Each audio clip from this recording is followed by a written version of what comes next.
You are listening to the Lawyer Stories podcast with host Benny Gold. Lawyer Stories was founded in July 2017 and is an expanding global network of lawyers and law students sharing their personal journeys to the noble profession of the practice of law. Join us on this podcast as we dig deeper into these stories and hear from lawyers and law students from around the world in all areas of the legal profession. Here at Lawyer Stories, we believe that every lawyer has a story. What's yours? Welcome to the Lawyer Stories podcast with Benny Gold. Today we welcome in Char, Selassie, pastor at law, fighting for families in wisdom, justice, and truth at Law for Love in Atlanta, Georgia. How are you? I'm fantastic. How you doing, Ben? Good. Thank you. Thank you so much for joining us. Thank you for having me. You know, I was like blown away when I read what you submitted to Lawyer Stories. Your story, it's like just an incredible journey, and it's really such an honor to be and a privilege that you'll come on our show and you're going to share it with us, and especially what you're doing now, because you take a very unique approach to family law. So welcome in again, and glad to have you. Thank you. Yeah, you're welcome. So let's just start with the basics. Like, tell us where you were born and raised. I was born and raised in Miami, Florida. Okay. Yes. Nice. All right. Good place. Fun place. We just had an event, a Lawyer Stories Connect event in Miami. It was a good time. Oh my goodness. The food, the weather, everything about South Florida is party, amazing. Don't want to leave. And you made your way to Atlanta. You're in Atlanta now, right? Yes. My husband dragged me here kicking and screaming, by the way. He came here for chiropractic school and decided he loved the place. I was like, nice. There's no beach in Atlanta. Oh, that's right. So I guess you're staying here then. Man, I miss the beach. Yeah, I hear you. So at what point of your life did you think that you were going to become a lawyer? Tell us about that, when you started to think about it. So I was like that kid in my family that was always on the honor roll and expected to always perform, like overachieve. And so I wasn't really given a choice. As a young child, my dad would say, "You're going to be a lawyer when you grow up. You're going to be a lawyer when you grow up." So a lot of the narrative around his parenting was my accepting that I would become a lawyer. I kind of went through a teenage rebellion kind of situation. Dad and I were on the ropes. And I was like, you know what? I don't want to be a lawyer. I want to go and, I don't know, become a parole officer. I was flirting around the justice circling system. It a little bit. Yeah, just to rebel against my dad. But finally decided that in order to be a better version of myself, I was going to have to challenge myself to do more than what I had limited myself to. Okay. So what about where did that put you for like undergraduate school? Like, you were growing up in Miami, and tell us about your journey through like high school and then to undergraduate school.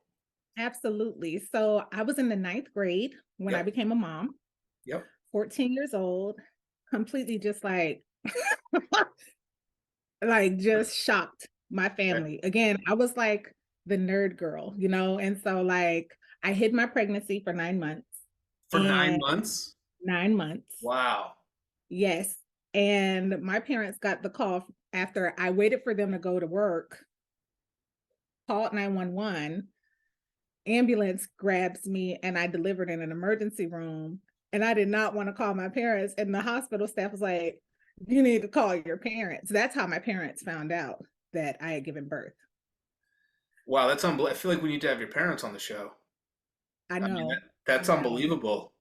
Yeah, it was extremely. How do you hide that for like 9 months? I mean, you don't have to give me too many details. I'm just curious. I mean, people ask all the time. So I've always been a healthier size person. Okay. And the last leg of my pregnancy was during the school break over the summer. So I just kind of hung out in my room, reading books, wearing baggy clothes, staying out of sight. Okay. Just laying low. A lot of times I just told myself I denied that I was pregnant so that I didn't have to like deal with the reality. So yeah, there was a lot of like just crazy in that whole episode Like, were you about able to go to terrible. your appointments and stuff? Like, go to the dot? Like, no. Okay, okay, all right. I was like, nobody knew. Okay, all right. Nobody. Bad. Oh, can I strike that question from the record? All You're right. good because I think I traumatize people when they even really think about the implications. Like, wait a minute, you were what? And you what? That was ninth grade. And I mean, life was really hard at home because I broke my dad's heart. Yeah. And he couldn't shake it. Yeah. The whole dream of becoming a lawyer died. In fact, he told me once, he said, you might as well just drop out of high school and go get a job at Publix and take care of your kid. Right.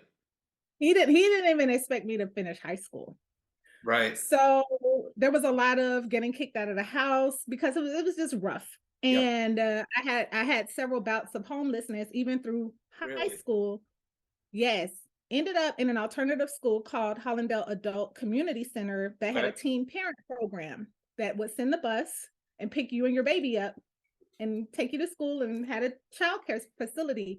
I was actually able to graduate a year early from high school because it was independent study. Okay. And it was like it was like a high school diploma. I got a regular high school diploma. Yeah. Okay. That's awesome. Yes. All right. Yes. And so from there, I went into a county internship, Broward County government, got my first job with a government entity, and just really wanted to figure out where I belong.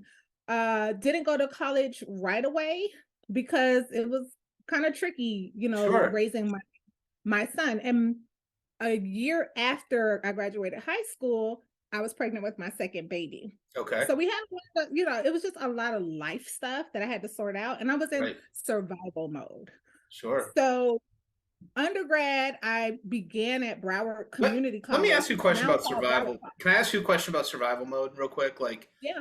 I think it happens differently for different people depending on circumstances. Like, what advice, like, do you have for somebody who's in, like, do you think that makes you, like, work a lot harder? Maybe that's an obvious answer, but, like, tell us about, like, how you think you worked in survival mode as opposed to, like, if you weren't in a survival mode.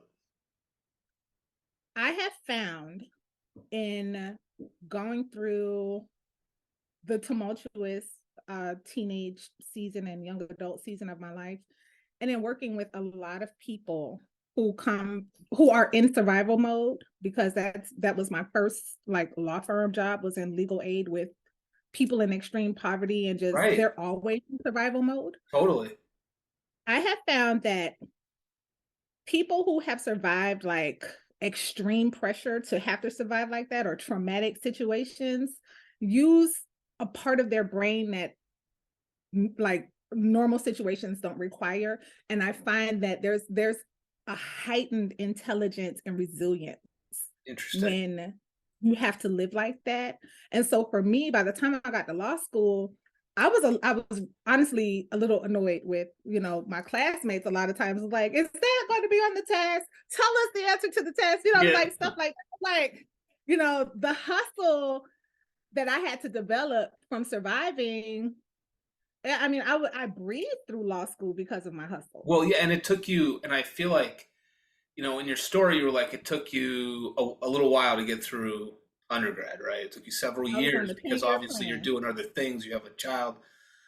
And so it was almost like that was the challenge. Like law school, you wrote, was just like, it was on point. Like you just crushed it, kind of, right? Because that's supposed to be where you're in like survival mode a little bit, right? In law school, like because everybody partying through college, you get to law school, and then you're like, whoa, for most people, but it was like kind of like reverse in a way, it seems like with your situation. Absolutely. I remember being nervous about going to law school, and one of my undergraduate adjunct professors, I was at Florida Atlantic University at this point, and I approached him and said, hey, I'm thinking about going to law school. I'm really nervous. And he said to me, treat it like a job. Right. If you treat it like it's your full-time job, you'll be fine. Yeah. No, I think, and I found that some people should take, and they'll never. Hindsight's 2020, and it's hard to really listen to the advice. But people should take time off before law school and work. And it seems like you were in for that time during your undergrad, where you were obviously working, you were child caring, you had your job. So you got a taste of that, the real world. Absolutely. Absolutely. And law school was even more motivating because I realized that I didn't want to do certain work. Right. Like, yeah, I don't want to be tied to a clock like that anymore. I don't want to, I got a taste of what I don't want. And so law school became like a path to having broader options and more freedom to kind of be creative in my space. So I'm curious, like, take me to the point where you actually decided to apply to law school and you got into law school. Like, did this help with your dad? Like, what was this like? So I will say that I don't live with a lot of regret. Okay. But one of my biggest regrets is that my dad was gone. He passed away. I'm sorry. I didn't. Yeah. No, you're fine. He passed away in 2005, which was 4 years before I finally got into law school. Wow. 2005, 2 years before I started law school. I started law school in 2007, and my dad passed away. And I often think, man, had he experienced what his dream was for me, it would have made a world of difference. We did heal our relationship before he passed away. That's we were great. Yeah. That's important. Yeah. And gosh, he still would be so proud of you. I mean, that's amazing. Oh my God. What an honor. That's tremendous. So congratulations on that. So you went into law school, and so, like, what was your experience like at this time in law school? So everything about me is just like unconventional. I met my now husband the summer before I started law school. Okay. I'm going to law school. He's going to chiropractic school. Like I said, he came to Atlanta for chiropractic school. And so we were doing the long distance thing while I was in Miami at St. Thomas University. Right. And he in Atlanta at Life University Chiropractic. So just about every other weekend, I was traveling to Atlanta. Wow. So I wasn't really hanging around on campus. I was in Atlanta. I was studying in the airport. I was in Atlanta most of the time when I wasn't. So it sounds like things are like sort of on track at this point. Like, you have things are going pretty well. When you're in law school, 3 years, pretty traditional, right? Yeah. Yep. So, okay, so you get through law. Is there anything you want to say about your undergrad career, like being an undergrad, like anything that like stands out to you that you want to, before I get past law school and ask you another question? Undergraduate was bumpy because I was going through like the drama of being a single mom, and I was in and out of 2 very violent relationships. Okay. And it was the last one that really kind of like jarred me, like just shook me into something has to change. You're going to have to you need to figure this out. And at that point, I was about, I don't know, 2 or 3 semesters from finally getting it done. And in the pain of having to like recover from brutal violence, I just got super focused and said, you know what? I need to get this done, and I need to go ahead and move forward, and I need to stop playing around. And I made the decision, I'm just going to go to law school. I've been really like, playing myself. Like I haven't been rising to the challenge of doing what's in me to do. Right. And I had to go through a really dark season to finally get to that point and say, no, I'm going to go to law school. Right. So you get through law school, and one of your longtime jobs after law school was for legal aid in Atlanta. Yeah. So what a great feeling that is for you to like work with people who are having, similar issues to maybe what you did, or in a similar place, right? So tell us about that experience at legal aid. Legal aid, I knew even like during law school that I wanted to be in public service. I wanted to be a voice for someone who, it's cliche, those who can't speak for themselves kind of thing. But Yep. for me, it was so much more than that. It was super duper hard getting work here. So I was coming out of law school right after the 2008 market mess. And all of the law firms were like laying people off or having hiring freezes. Like there were like no legal jobs. Yeah. And Yep. even how I ended up at Legal Aid, it was through reaching out to offer to volunteer. I just wanted to get my foot in the door. Right. So I began there volunteering. And then in time, I was offered more and more time. They created a role for me. And I was known for, being the one who could like speak to our clients in You a can way like that, connect on a different level oh with yes, those people. oh Yeah. yes, yes, because it was more than just feeling sorry for you. Right. It was no, life is tough, but now you're going to have to pull yourself up by your Right. bootstraps. You're going to have to make some decisions. And you talk about how you, right, just like you said, you talk about how you are not only like looking at the law and analyzing law and the facts together and trying to come up with like the argument, but you're telling these people like life skills, right? Like life, like this is what you Absolutely. need to do. Like you're giving them, you have a lot of empathy and emotional intelligence, and you're trying to really get them motivated and giving them like life advice. Absolutely. Absolutely. It was routine at one point in my practice at Legal Aid to meet with a client and they start just unloading, the life stuff that had nothing to do with the case. Right. They started unloading the life stuff. They needed to unburden themselves. And I kept journals in my office and I would prescribe a journal. Yeah, I would need you to write because this is going to help you unburden yourself and always have some place to go because when you're in survival mode, you're just kind of like going through the motions and not really processing what you're experiencing.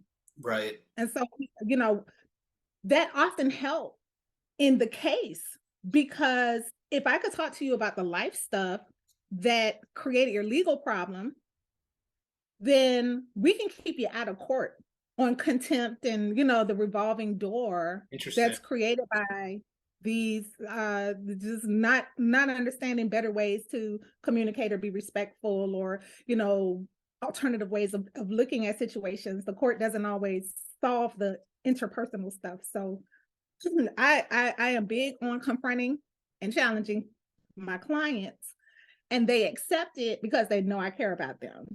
Because I can be a tough cookie with my client.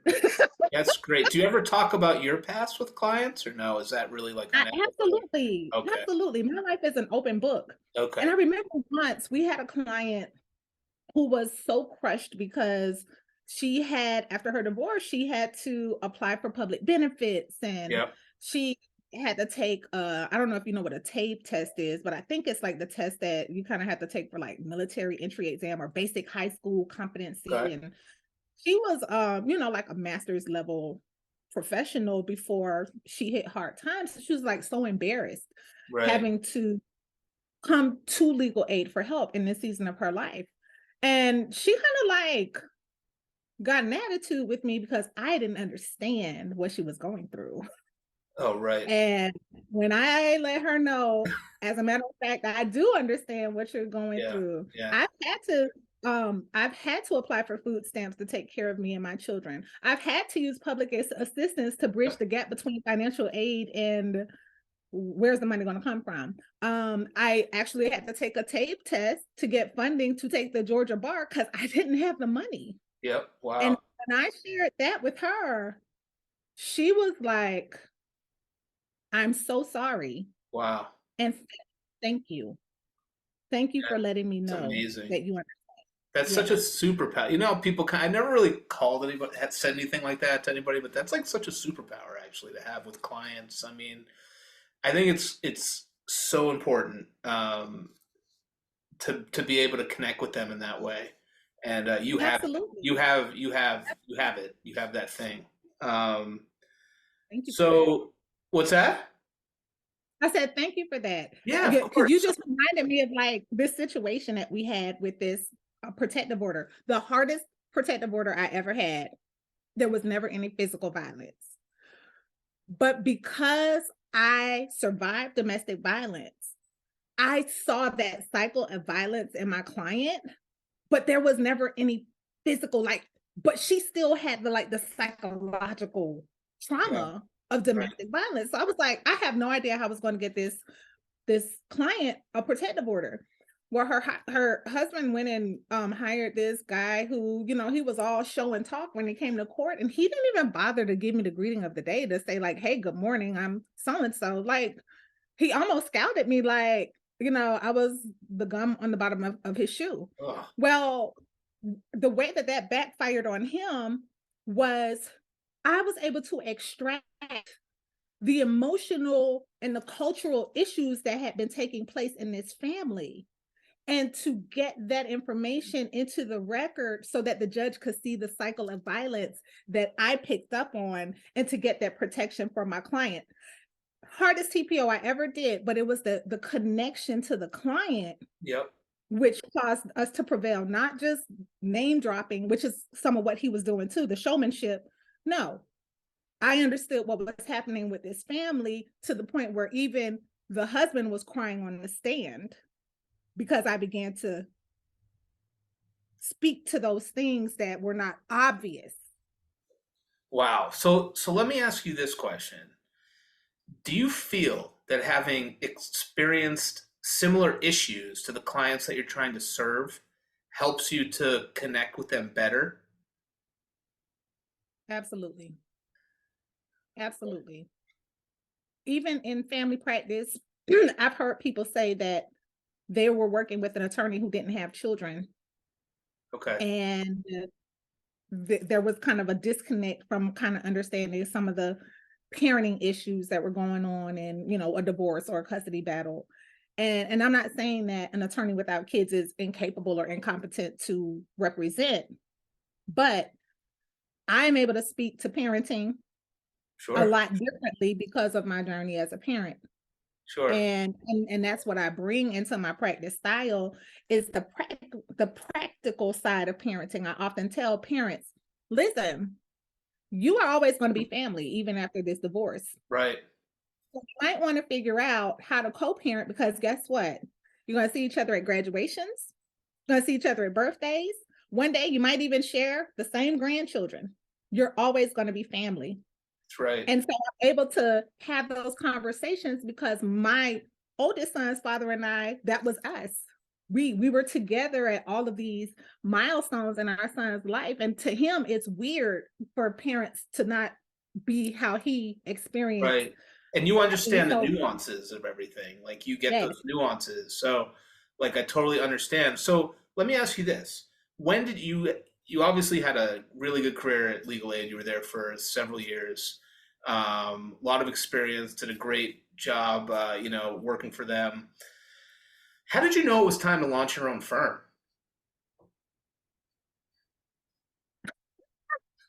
I think I hit a patch where I wasn't learning anymore. There Okay. was nothing, there was nothing new for me to learn. Okay. When there was nothing new for me to learn, I didn't feel I was growing. I didn't feel I was being challenged. I feel like I had kind of fallen into just like Like a you routine. weren't growing as a professional maybe or I wasn't growing. It was time to grow. It was time to be challenged. It was time to do something I hadn't done before. And I jumped ship in the middle of 2020 shutdowns. yeah, Like no, in the middle of totally. I've heard that. I've heard people did that. Maybe you were working from home and it was like just time to go.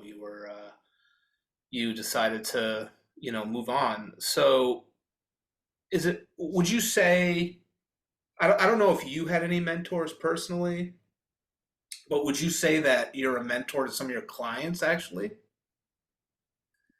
I definitely had some mentors in my practice, and I don't think they always knew what to do or make of me either, because I'm so out of the box. I'm an anomaly, you know. Um, but they did help me chart my course a lot. And just, because you don't know what you don't know. And so I always would check in with them, like, okay, is there something here that I need to know because I don't know that I don't know it? So Right. my mentors have been a very important part of my journey. But they're also the ones who inspired me to do more, because in that same season, one of my mentors went on to become a judge. Another one of my mentors went on to launch a multi-state law practice with Wow. significant impact. So, I'm sitting here and I'm looking and I'm like, okay, there's more that I could do. Like that same moment in undergrad where I was like, I'm not maximizing my capacity. Okay. I can do more than what I'm doing now. Okay. I need to be challenged. That's awesome. So you go by not really attorney at law, but pastor at law. Is that correct? Yes. Yes. Tell us that's like amazing. That's really cool. Like, tell us all about that. So I used to work really hard to try to be like the other attorneys at legal aid. Okay. And legal aid has some of the most amazing, number one, some of the most amazing human beings work at legal aid. That's number one. Okay. But number two, in my office, we had some very good litigators in my unit. And I thought that's what you were supposed to be as a lawyer. But what began to happen was I was being partnered as co-counsel with the litigators for the purpose of caring for the client, because the litigators and the clients Really? So it was like a good cop, bad cop kind of thing? Well, not really, because they're still representing the client, but it's sort of, they wanted to be able to be a little more like harsh a little bit. Like, is that? If you think about litigator style and the litigators like just wiring, just the facts. I only want the facts. I don't care about how you feel. Okay. I just want to, the litigator is always thinking of what do I need to prove at trial to advance your objective. This is your goal and I need the evidence. That's all a litigator cares for. And because of that, a litigator can often come across as harsh or, just like just cut you off. I don't care about your feelings. Yeah, I get it. Sure. They don't care. It's just they're wired differently. Right. So because I'm not wired like a litigator, I didn't understand that until later when I launched my own practice. Like, wait a minute, we're just different. We're just wired differently. Yeah. My personality style is actually mediator. So when I embrace that, I'm like, yeah, I don't have to be like them because their clients hate their guts. Excuse me. Sorry, everybody out there listening to the podcast. I just okay. Thank you. So you were so you were saying I like that because I can kind of feel that too, that you're not so much the litigator, but you're the mediator with things. Okay. I'm the mediator. And I had to learn how to embrace that and not look at litigators thinking something was wrong with me. I began to understand I just had a totally different style of how I practice law, and I had been pastoring my clients the whole time anyway. So the way I counsel is pastoral in nature. It's like my first mediated divorce. My client was she spoke very little English. She was from a Southeast Asian country. And when she first called our office, she was falling apart as though someone had just died. She could be heard crying throughout the entire suite. It was really bad. Wow. And I was like, okay, that's mine. I always pick the clients nobody else really like that's a lot of work. So I was like, yeah, she's mine. I take her case and I begin to tell her, look, you got to start learning some more English so you can get a better job and your life isn't over and you're going to make it through this. Yeah. So that's how I would counsel her, right? We get to mediation and my supervising attorney was there because that was my first mediation. And once we finally made the last agreement and we're just writing up the paperwork, my client fell apart in the mediation room with that same, like somebody just died, like, yeah. It was bad. Right. So I look across the table at my supervising attorney, like, what do I do? Right. And she's like, she couldn't help me out. I'm trying to dial a friend. My supervisor had no help. You're trying to dial. So the only thing I could do was just turn to my client and just wrap my arms around her. Right. That was Pastor Char before I knew that was Pastor Char. When what I learned in law Okay. school It couldn't hit makes me. sense. Totally. It makes sense to me for Yeah, sure. Yeah. So, yeah. but you will go to court. Like if you have to go to court, like you're gonna go to court, right? Or do you farm it out? Or like how do you? Okay. I am wrapping up the last of my trials. I was in trial last week, which Okay. reminds me why I practice the way I practice I now. mean, I think the way that you practice is total, like you said, pastoral in nature. I think that's like a totally good way to do it, especially in family law. I mean, family law is so sensitive. I mean, look, I work my regular job, which I have a great job. I work in public housing, and I think that that's you have to know how to be with people and have that emotional intelligence. And I think like I see the cases all the time. So I think that that's great work on your behalf, and how you've sort of branded yourself is very beneficial to family law clients. In fact, I have another question about it, which it's on your LinkedIn, on your banner in the back of your photo. It says, "I help women of faith heal their families by transforming trauma with the law of love." So tell us about that approach. First of all, divorce is a trauma. Mhm. And in our practice as attorneys, we see so much of it. I don't think we always appreciate that on the forefront of our mind, that this family is experiencing a trauma. And one of those issues that comes up a lot with the people that are drawn to me that I interface with is that they're highly conflicted because in their faith community, like divorce is like, it's still taboo as much as it's kind of like normalized in our, the general society. In faith communities, there's a lot of internal conflict and struggle when it comes to divorce. Hmm. And so I actually walk my clients through a healing process by teaching them spiritual laws to heal. The same type of methodology that I discovered overcoming my own traumatic background. All of the milestones that I made from saying, you know what, I don't want to be a battered girlfriend anymore. And you know what, I want to be a better mom for my kids. And you know what, Sure. I'm going to finish law school. And you know what, I'm going to nail it. Like each one of those milestones, I tapped into laws, didn't realize it, but I've kind of packaged those so that I walk women through that. And sometimes it actually reconciles their marriages. Wow. That's amazing. So that's a great. Like I said, I think it's a very unique and a terrific approach. It's definitely different than someone saying, like what if a client came to you and said, my husband, he's a real, X, Y, and Z, like I need a bulldog, like go kick his, like that's not like your style, right? Like you would say, well, I don't know, what would you say? I think people like who desire that type of representation are repelled by my name and by my Okay. brand. Okay. So your brand, I think so you our have like, brand doesn't so you have like a yeah, niche. You have a niche. You really yeah, do. That's cool. yeah. Um, Yeah, the people who contact us, they love each other. They just can't figure out how to not kill each other. They don't want to kill each other. And they want to mitigate the damage. Those are the people that are drawn to a name like Law for Love. right. Right. No, for sure.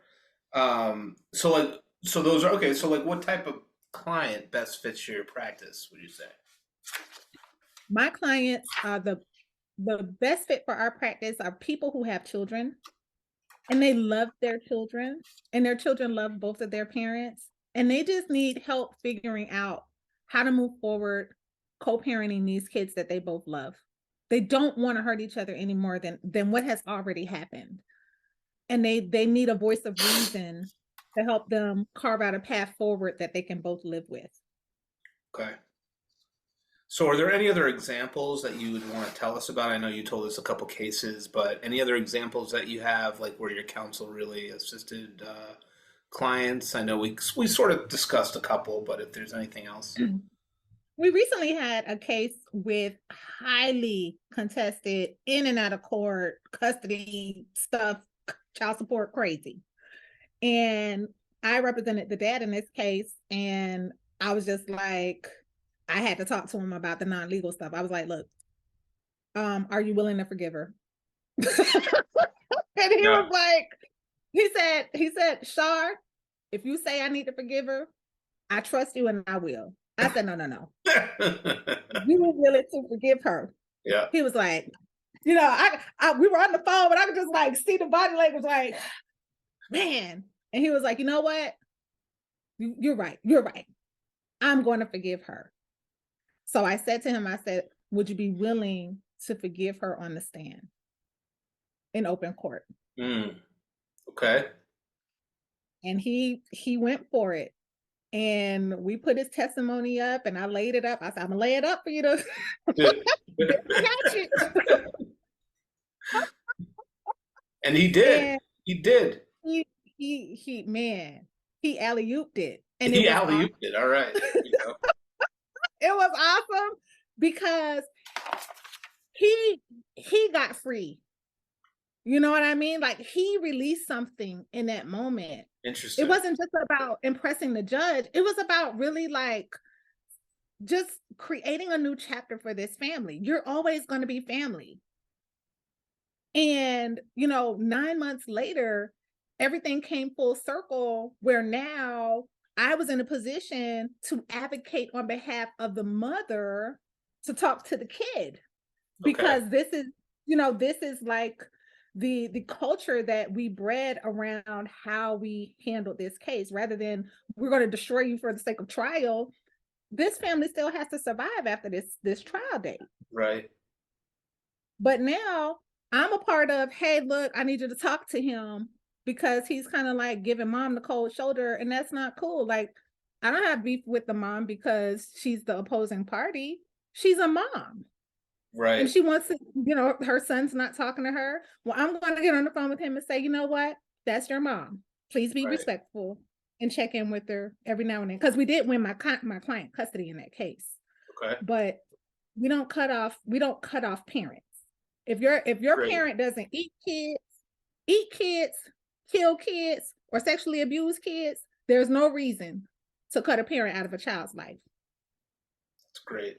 That's like a very adult approach and reasonable approach. And again, I think it goes back to like, your background, like where you're able to do that reasonably. You're not just looking at the law and the, draconian rules and trying to mix them in and analyze with the facts and just like destroy somebody. I think like you're able to see how that works and like maybe like the different definition of family, how they evolve over time. So I think that's really, really interesting and valuable to clients. What do you have for advice for a new family law attorney? Number one, take a day off. Do not work 7 days. Oh, I thought you were going to say like work 4 days. Take a day off, like meaning like take Friday off? I don't care which day you pick. You need to have 1 day that you are not checking emails, responding to text messages, or answering your phone, or even thinking about your casework. Right. Because you have to detach from all of the emotion and all of the drama in family law so that you can focus on restoring yourself from all the crazy you're experiencing being an advocate. For sure. That's my number one. Right. Take 1 day where you disappear from your clients. And I tell my clients up front when I'm retained, I'm like, listen, I love you. I'm responsive. I return phone calls. But you will not find me on Saturday. All right. Well, that's good. That's fair. That's fair. Yes. Don't cause trouble on Saturdays. Only get emotional and cause trouble on Sundays, and then you can send me a message. Exactly. Well, you got me on Sunday, but on Saturday, if this call is an emergency, please hang up and dial 911 because Char is not There you go. answering the phone. Totally makes sense. Oh, So yeah. where do you see Law of Love in 5 years? In 5 years, Law for Love. So right now, Law for Love is a movement. We are a movement because ever since the pandemic, people have been coming to the courts to deal with what's been hurting. A lot of stuff began to manifest with being shut down, locked in, trapped with Yeah. each other all day. Like that stuff began to come to a head. You know, the 2020 brought that to a head. And now the courts are extremely burdened with caseloads that are challenging to manage in the best way. Right. And so right now I see ourselves as the grassroots of a movement to provide this more creative dispute resolution, not just alternative dispute resolution, because ADR, the way that we learned in law school and the way that we practice, someone filed a lawsuit before they ever got to a mediator. A lot of damage got done when somebody got served by the sheriff. I think you're onto So something. Like you just said, not alternative dispute resolution, but creative dispute resolution. yes, I like that. absolutely. Is that a thing like anywhere or what? Pastoral law. I think you should write that. I think that's going to be your thing. I'm going to write that down. I think creative dispute resolution. Creative dispute resolution. That's how it's written on my bio on the back of my book that we just published. Okay, so you already got it. That's great. I specialize in creative dispute resolution. Okay. So by removing the stress and the anxiety that comes that's inherent in being served with a lawsuit, you have a different set of people to work through their issues. Right. So as far as our movement is concerned, I'm training and I'm equipping other attorneys how to put their special gifts and insights, especially if they're a mediator type personality. They're not necessarily like the litigator, and litigators are necessary in family situations. Certain kind of family situations, if you're dealing with somebody who's like a lawbreaker, you need a litigator to deal with that individual who has no respect for the law.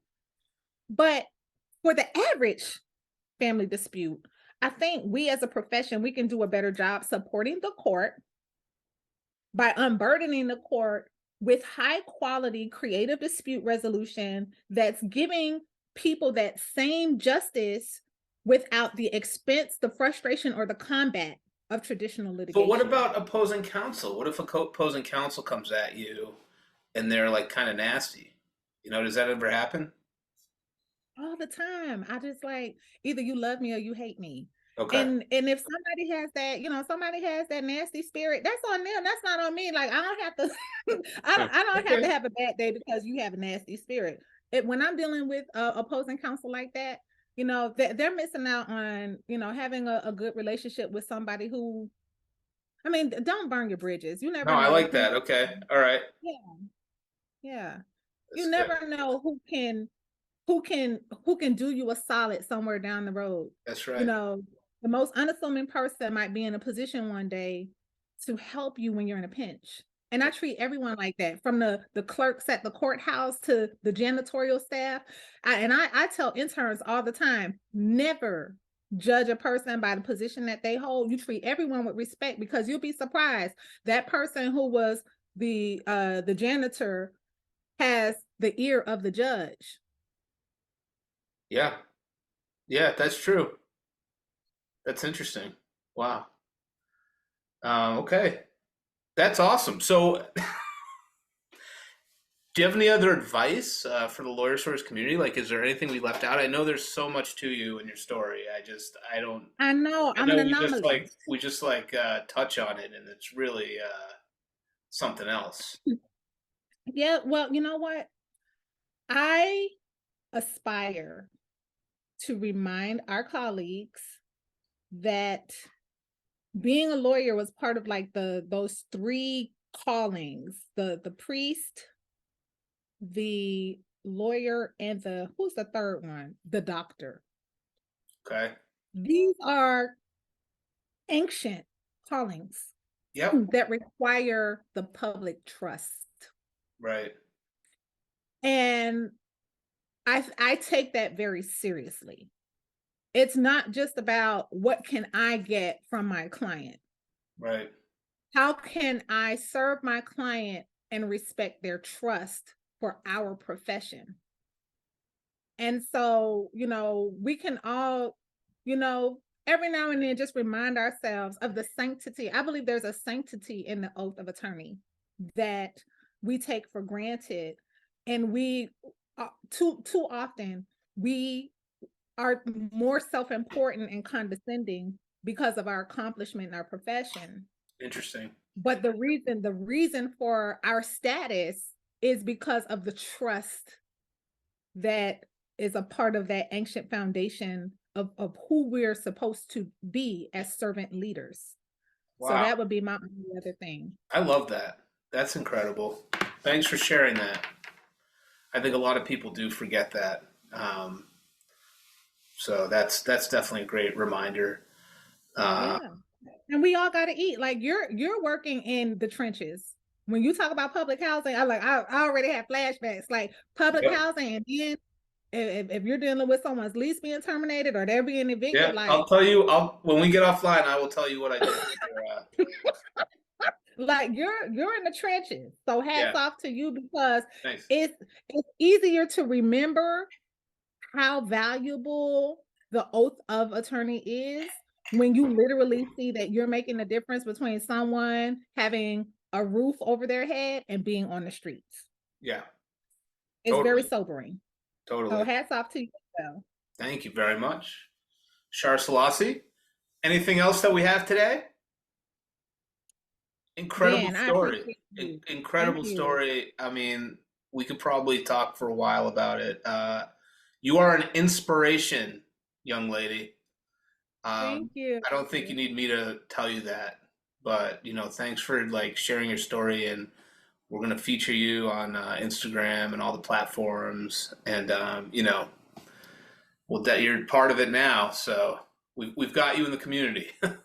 Thank you so much. This is great. This was really good. I'm so glad to have found you and be a part of this. And this whole concept is dope. I love it. Thank you. Love it.